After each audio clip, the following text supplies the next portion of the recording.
La météo de Rosario est à l'image du moral des Bleus en Argentine. Un tenant du titre loin d'être favori à sa propre succession. Surtout à l'aube d'une demi-finale face à l'Afrique du Sud, invaincu en poule. Un seul homme ne doute pas des capacités de son groupe, c'est le manager Sébastien Piccheroni. Si on élève le curseur très haut dans nos courses, dans nos contacts, dans nos rucks rapides, dans nos vitesses de déplacement et de replacement, c'est sûr qu'ils tiendront pas le rythme. Vous savez mieux que moi qu'on joue une équipe qui jusqu'à lundi n'aura pas eu de défaite, une équipe qui pour l'instant est en confiance, une équipe qu'on va bousculer. Ces Bleuets possèdent en réalité quelques certitudes.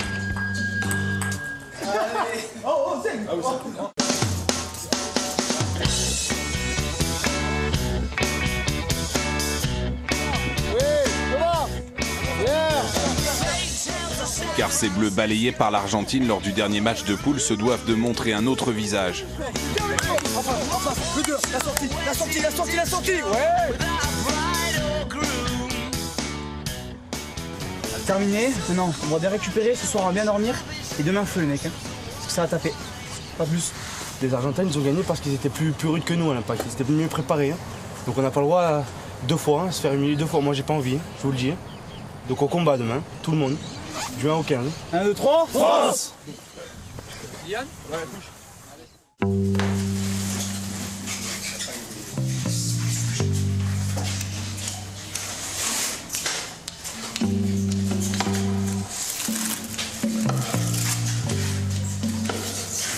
On revient vestiaire 2, préparation à l'engagement au combat. Et si on est prêt à combattre et à s'engager, on réussira ce qu'on est venu chercher.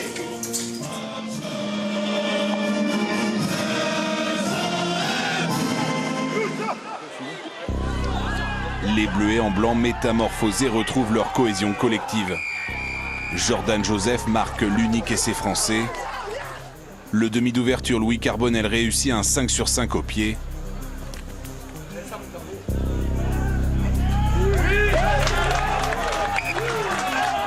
Malgré une réaction sud-africaine, les Bleuets font disjoncter les Babybox, victoire 20-7.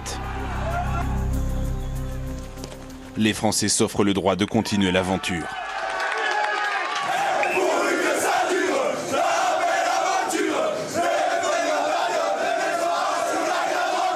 Vraiment très heureux, très content pour tous les copains, pour tous les potes, pour cette équipe. Et maintenant, comme tu l'as dit, on passe en finale, donc le plus beau reste à venir.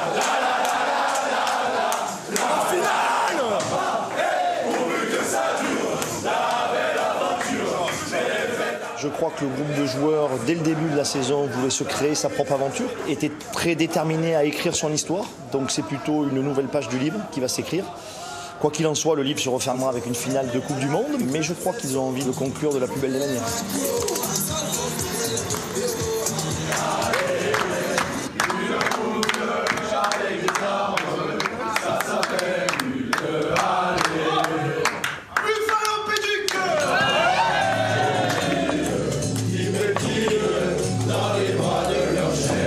Cette génération pleine d'ambition analyse ses erreurs un soir de victoire.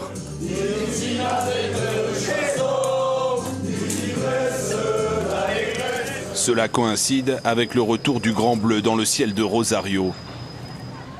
Des Bleuets en pleine confiance dédramatisent à leur manière le fait de jouer une finale de Coupe du Monde dans un parc sur les bords du Rio Paraná. Blanc. 5. Jaune. 4. T'as compris le jeu ? Le vert, tu l'as pas. Tu l'as pas, celle-là. Oh, oh. Tu vas où ?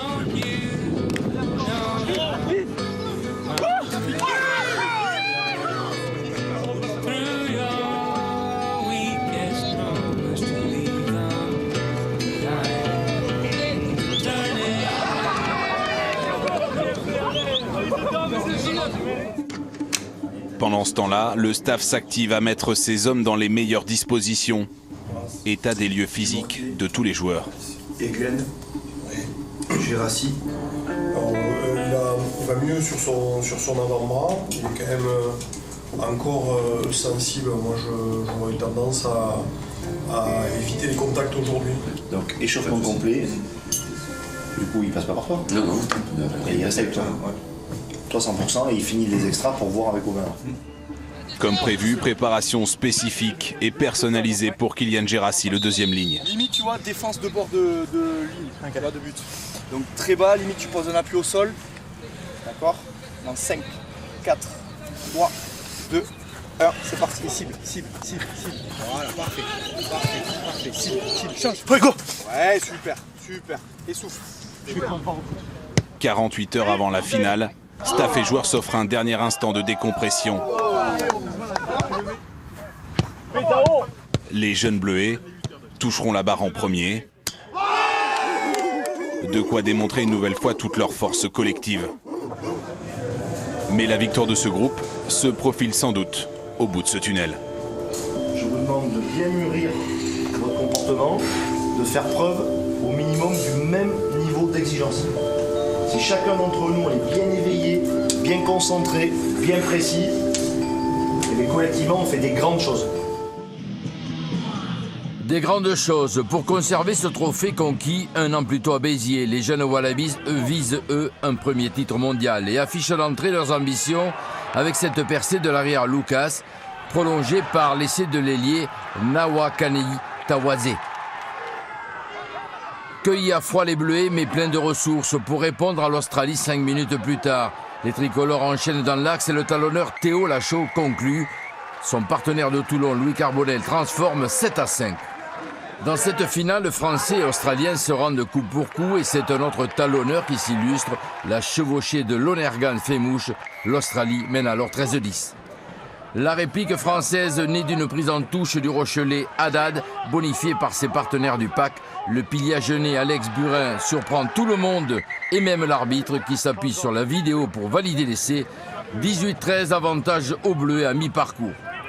La possession est largement australienne à la reprise, une domination territoriale récompensée par cet essai du troisième ligne Wilson. 20-18, les Wallabies reprennent le score. Ensuite, le chassé-croisé s'écrit au pied. Le collectif tricolore fait front et cette poussée en mêlée offre à Louis Carbonel la pénalité de la gagne. 14 points de l'ouvreur toulonnais lors de cette finale. 24-23 après cette frappe. À l'arrivée, un tout petit point pour un grand bonheur. Je crois qu'avant tout, il y a un mot qui est hyper important, je vais vous le montrer, c'est celui-là. Regardez. Plaisir. Plaisir d'être ensemble, plaisir de jouer, plaisir de faire les choses comme il se doit. Et je crois que c'est un groupe qui a vraiment voulu aller chercher cette Coupe du Monde. Je pense que ça représente quand même beaucoup de choses pour nous et pour tous les joueurs qui sont passés notamment dans cette catégorie et je pense qu'il n'y en a pas beaucoup qui l'ont eu deux fois. Les Bleus, en effet, dans la cour des grands, car comme la Nouvelle-Zélande et comme l'Angleterre auparavant, les U20 de France sont champions du monde 2 ans de suite, un exploit majuscule qui force le respect.